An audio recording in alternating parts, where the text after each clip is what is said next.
નમસ્કાર, ન્યૂઝ 18 ગુજરાતીમાં આપનું સ્વાગત છે. હું છું આપની સાથે સંધ્યા અને સૌપ્રથમ વાત કરીશું ચોમાસાની.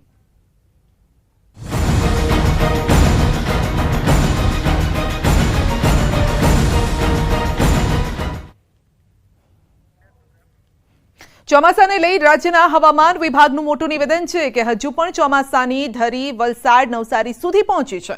આગામી 7 દિવસ રાજ્યમાં વરસાદની આગાહી છે. થંડરસ્ટોર્મ સાથે હળવાથી મધ્યમ વરસાદની આગાહી છે. આજે કેટલાક વિસ્તારોમાં વરસાદ પડી શકે છે. અમદાવાદ, ડાંગ, સુરત, તાપી માટે આગાહી છે. અમદાવાદમાં આજે 41 ડિગ્રી રહી શકે છે તાપમાન. અને રાજસ્થાનમાં સાયક્લોનિક સર્ક્યુલેશન સક્રિય થયું છે, જેના કારણે આ અસર જોવા મળી રહી છે. आने वाले दिनों के लिए जो गुजरात स्टेट के लिए फोरकास्ट दिया जा रहा है वो आज की बात करेंगे तो आइसोलेटेड प्लेसेस पे लाइट टू मॉडरेट रेन और साथ में थंडर स्टॉर्म की वार्निंग दी गई है. और जो डिस्ट्रिक्ट है जहाँ पे लाइट से मॉडरेट रेन और साथ में थंडर स्टॉर्म होंगे वो डिस्ट्रिक्ट है बनासकांठा, गांधीनगर, अहमदाबाद, दाहोद, छोटा उदयपुर, नर्मदा, सूरत, डांग, नवसारी, वलसाड़, तापी, दमन और दादरा नगर हवेली. और कल की बात करेंगे डे 2 के लिए तो आइसोलेटेड प्लेसेस पे लाइट टू मॉडरेट रेन साथ में थंडर स्टॉर्म की वार्निंग दी गई है. और जो डिस्ट्रिक्ट है जहाँ पे लाइट टू मॉडरेट रेन साथ में थंडर स्टॉर्म होंगे वो डिस्ट्रिक्ट है दाहोद, छोटा उदयपुर, डांग, नवसारी, वलसाड़, तापी, दमन और दादरा नगर हवेली. તો ચોમાસાને લઈને અંબાલાલ પટેલની પણ મોટી આગાહી છે કે મકાનના પતરા ઉડી જાય તેવી વરસાદની આગાહી છે. બ્રેક બાદ હવે 2 દિવસ પછી મેઘરાજા ગુજરાતને ધમરોડશે. 17 થી 22 જૂન સુધી આંધી વંટોળ સાથે વરસાદ થશે.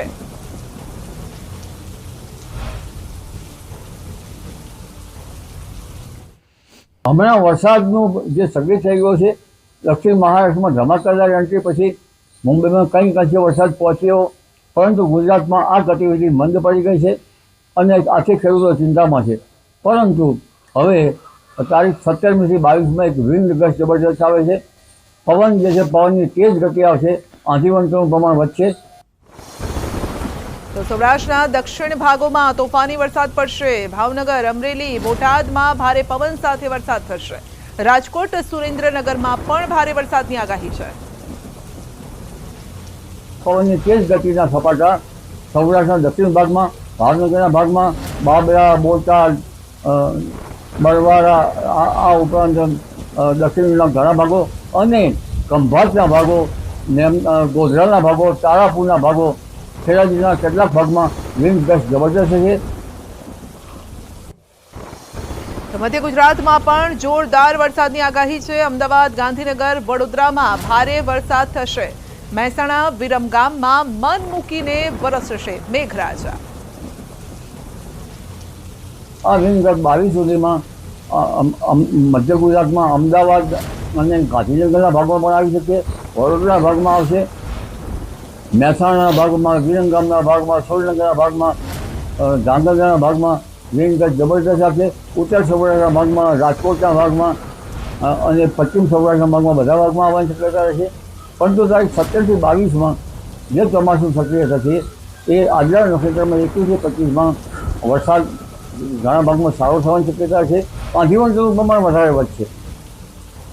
તો રાજ્યમાં આજે કેટલાક વિસ્તારોમાં વરસાદી માહોલ પણ રહેવાનો છે. ત્યારે કઈ કઈ જગ્યાએ આ વરસાદ થશે, આંધી વંટોળ સાથે જે આગાહી કરવામાં આવી છે તેને સમજીએ કે ક્યાં ક્યાં આ આંધી વંટોળ આવવાનું છે અને ક્યાં વરસાદ થવાનો છે.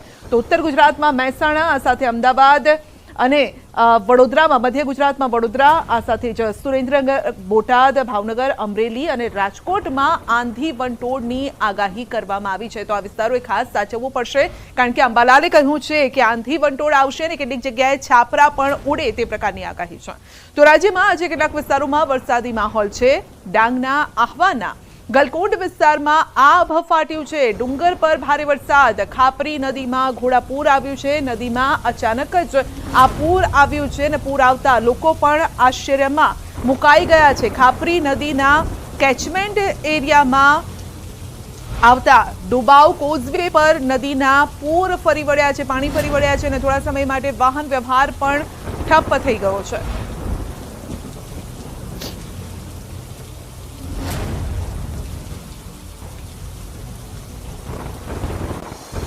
દક્ષિણ ગુજરાતમાં સવારથી જ વરસાદી માહોલ, ધમધોકાર તડકા બાદ પણ સુરત જિલ્લામાં વરસાદ છે.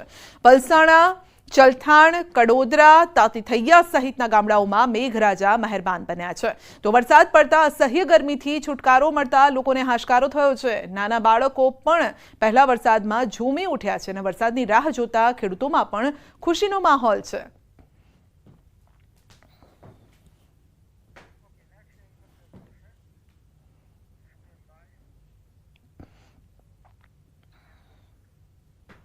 તો રાજકોટ જિલ્લાના ઘણા જળાશયો તળિયા છાટક છે. રાજકોટ સિંચાઈ વિભાગ અંતર્ગત કુલ 27 જળાશયો આવે છે અને જેમાંથી 17 જળાશયોમાં 0% થી 8% સુધી જ પાણીનો જથ્થો છે. માત્ર 10 જળાશયો એવા છે જેમાં ટકાવારી પ્રમાણે ડબલ ડિજિટમાં પાણીનો જથ્થો હોય. જળાશયોમાં 0 થી લઈ અને 8% સુધી પાણી હોય તેવા જળાશયોમાં ભાદર, ફોફળ, સોળવદર, સુરવો, ડોંડી, ગોંડલી, વાજપરી, વેરી તળાવ, મોતીસર, ફાળદંગ, બેટી, છાપરવડી 1, છાપરવડી 2, કરુણુકી, ઘેલા, સોમનાથ અને માલગઢનો સમાવેશ થાય છે. અને હાલ ચોમાસાએ ગુજરાતમાં બ્રેક મારી છે. હવે ભારે વરસાદની અઠવાડિયા સુધી શક્યતા નથી. જો વરસાદ ખેંચાય તો શું સ્થિતિ થાય તે સવાલથી રાજકોટવાસીઓ મૂંઝાયા છે.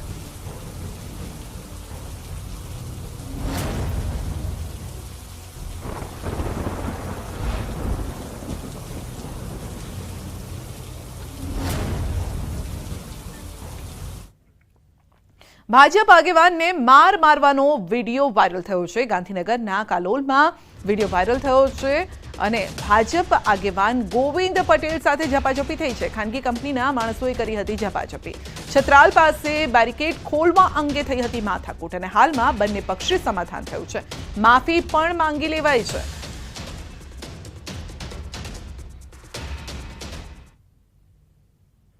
સત્તર હારેરમાં કામ ચાલુ હોવાથી ડાયવર્ઝન આપેલું હતું. તે બાબતે માથાકૂટ થતાં અમારી વચ્ચે ઝપાઝપી થઈ હતી. ત્યારે અમને ઝપાઝપીમાં ખ્યાલ નહોતો કે આ વડીલ કોણ છે. ત્યારબાદ અમને જાણ થઈ કે વડીલ ગોવિંદભાઈ પટેલ છે. ત્યારે અમે બધા લોકોએ તેમની માફી માંગી હતી અને તેઓએ માફ કરેલ હતું. તો ધારાસભ્યએ જનતા રેડ કરી. પોલીસનું અલગ જ નિવેદન સામે આવ્યું છે. યંત્ર જુગાર પર એમએલએની રેડ અને પોલીસનું અલગ નિવેદન. અમરેલીમાં યંત્ર જુગાર મામલે વિવાદ વકર્યો છે. લાઠીના ધારાસભ્ય જનક તલાવિયાને શોપિંગ સેન્ટરમાં યંત્ર જુગાર ચાલતો હોવાની ફરિયાદ મળી. તો જુગારધામ દામનગર પોલીસ મથકથી 200 મીટરના અંતરે છે અને જે અંગે એમએલએ જાતે જનતા રેડ કરી. પોલીસને બોલાવી. જો કે આ જનતા રેડ બાદ પોલીસનું નિવેદન કંઈક અલગ જ આવ્યું છે. પોલીસના મતે જનતા રેડ બાદ પોલીસની ટીમ સ્થળ પર પહોંચી ત્યારે કોઈ જુગાર રમાતો કે રમાડાતો હોવાનું જોવા મળ્યું ન હતું. ને એટલું જ નહીં, દુકાન માલિકને પૂછપરછ કરી ત્યારે બહાર આવ્યું કે જે સ્થળે જુગારધામ હોવાનું કહેવાય છે તે ઓનલાઈન માર્કેટિંગ છે અને ઓનલાઈન વાસ્તુ પૂજા યંત્રની ફ્રેન્ચાઇઝી છે. આ સાથે જ અમરેલી પોલીસે હાઈકોર્ટનો ચુકાદો પણ ટાંક્યો. જોકે પોલીસે વિવાદ વકરતા કેટલાક મુદ્દામાલ જપ્ત કર્યો અને નિષ્ણાતોનો અભિપ્રાય લેવાની કાર્યવાહી ચાલી રહી છે. પોલીસે ત્યાં જગ્યા પર જઈને જોયું તો કોઈ જુગાર રમવાવાળા મળેલ નહીં કે જુગાર રમાડવાવાળા પણ નહીં મળેલા. અને એમાં એચએસ કંપનીનો પહેલો ઓર્ડર 2013નો high court justice Shri ZK Syed Saheb નાઓએ બહાર પાડેલો અને તેઓએ એમનું સ્પષ્ટ કીધેલું છે કે ઓનલાઈન વાસ્તુ પૂજા યંત્રનું ઓનલાઈન ડ્રો દ્વારા માર્કેટિંગ અને વેચાણને મનોરંજન તરીકે ગણવામાં આવે છે.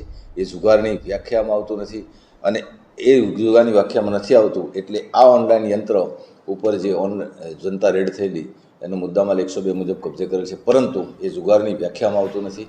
તેમ છતાં આ બાબતે કાયદાકીય સલાહકારની સલાહ લઈ અને નિયમ મુજબની કાર્યવાહી કરવામાં આવશે. તો આ તરફ પોલીસના નિવેદન બાદ ધારાસભ્ય જનકભાઈએ પણ જવાબ આપ્યો. તેમણે કહ્યું કે મારા મત વિસ્તારમાં આવા દૂષણ હું આજે પણ નહીં અને ક્યારેય પણ નહીં ચલાવવા દઉં. તેમણે પોલીસને સૂચક ટકોર કરતા કહ્યું છે કે ગેરકાયદેસર પ્રવૃત્તિ સામે આવશે તો મારે જાતે રેડ કરવા જવું પડશે. તેની પોલીસ તંત્ર પણ નોંધ લે. લોકો ત્યાં 7, 8, 10 જણા જુગાર રમી રહ્યા હોય એવું મને દેખાય એવું અને ત્યાં જઈ અને રેડ કરતા લોકો ત્યાંથી બધું જ ખુલ્લું મૂકી અને ભાગી ગયા. દારૂ જુગાર કે યંત્રની યાર્ડમાં જુગારધામ હું આજે પણ નહીં ચલાવું અને આવતીકાલે પણ હું નહીં ચાલવા દઉં.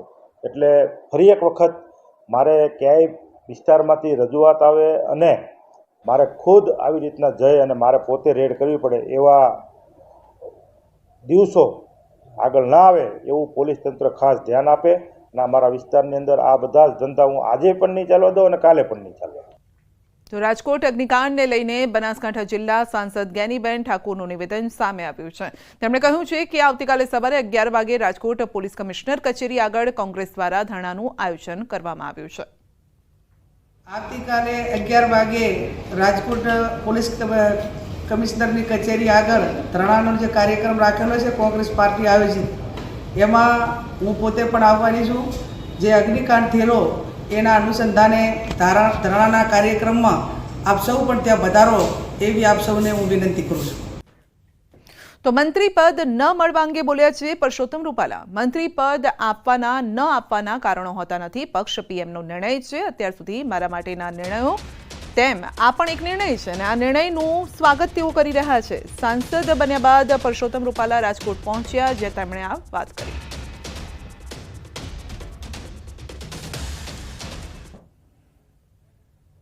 પૈસા હોતા નથી, આપવાના કારણો હોતા નથી, નહીં આપવાના કારણો હોતા નથી.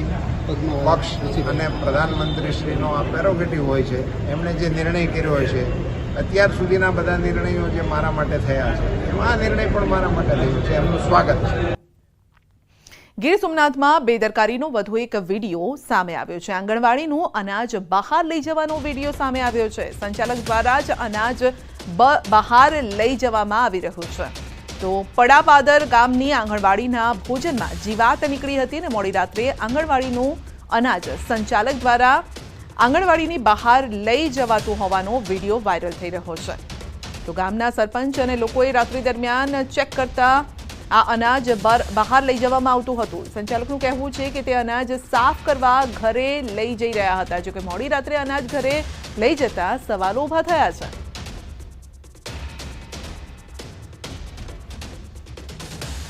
તો મહત્વનું છે કે ગઈકાલે જ ગીર ગઢડાના પડાપાદર ગામે ભોજનમાં જીવાતની ઘટના સામે આવી.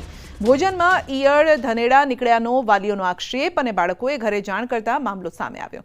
આક્ષેપ એવો પણ હતો કે જીવાતવાળું ભોજન સંચાલિકાએ ફેંકી દીધું. સરપંચ સહિત ગ્રામજનો દ્વારા આંગણવાડી કેન્દ્ર પહોંચ્યા અને ગ્રામજનો, આંગણવાડી સંચાલિકા તથા તેમના પતિ સાથે બોલાચાલી થઈ. આ ઘટના બાદ આંગણવાડી કેન્દ્ર ન ખોલવા દેવા ગ્રામજનોએ ચીમકી ઉચ્ચારી.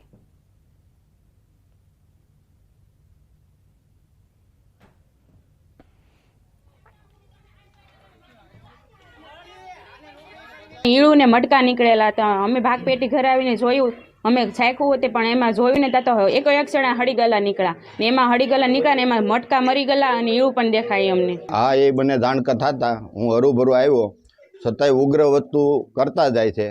મેં ગઢડા સાહેબ શ્રીને પણ જણાવેલું કે ભાઈ આ વસ્તુ બનેલી છે અમારા ગામમાં, જેથી કરીને સંજ્ઞાનમાં લેવું કે અનાજમાં કોઈ જંતુ નીકળે એ સલાવી લેવામાં નહીં આવે. સરપંચ દ્વારા જાણ થઈ છે અમને બપોર પછી અને એ બાબત માટે અમે રૂબરૂ સ્થળ કરાઈ કરી સંચાલક અને આંગણવાડી કેન્દ્ર અને ગ્રામજનો સાથે રૂબરૂ મુલાકાત કરી અને આગળની કાર્યવાહી કરશું.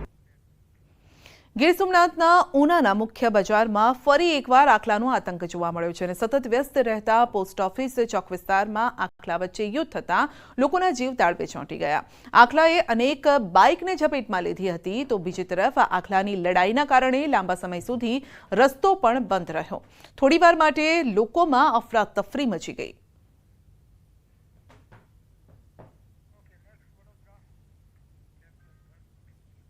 વડોદરાથી સ્ટેચ્યુ ઓફ યુનિટી જતા લોકો માટે મોટા સમાચાર છે. ડભોઈ નજીકનો ઓવરબ્રિજનો 7 દિવસ માટે બંધ કરાયો છે. તો સરિતા ફાટક પાસે આવેલ ઓવરબ્રિજ 7 દિવસ માટે બંધ રહેશે. જિલ્લા કલેક્ટરે જાહેરનામું પ્રસિદ્ધ કરી અને જાણકારી આપી. વડોદરાથી ડભોઈ, રાજપીપળા, ચાંદોદ જતા વાહનોને મોટી અસર થશે. વાહન ચાલકો માટે નડા ગામથી આપવામાં આવ્યું છે ડાયવર્ઝન અને રોજિંદાપણે હજારોની સંખ્યામાં વાહન ચાલકો અહીંથી અવરજવર કરે છે.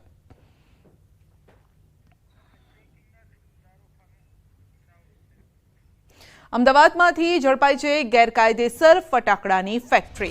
દસક્રોઈના ચાંદિયલ ગામની સીમમાંથી આ ફેક્ટરી પકડાઈ છે. જગ્યા ભાડે રાખી મહિનાથી ફટાકડા બનાવતા હતા. પતરાની ઓરડી અને શેડ બનાવી આ વેપલો ચાલતો હતો. તો મંજૂરી કે પરવાના વગર જ કાચું દારૂખાનું લાવી ફટાકડા બનતા હતા. ગ્રામ્ય એસઓજીએ રેડ કરી અને સલ્ફરના કોથળા સહિત 1.93 લાખનો મુદ્દામાલ જપ્ત કર્યો છે અને 10 કામદારોના નિવેદન લઈ તપાસ હાથ ધરી છે. ચિરાગ રાજેન્દ્ર પગી નામના વ્યક્તિએ શરૂ કરી હતી ફેક્ટરી. પોલીસને ગુનો નોંધી અને તપાસ હાથ ધરી છે.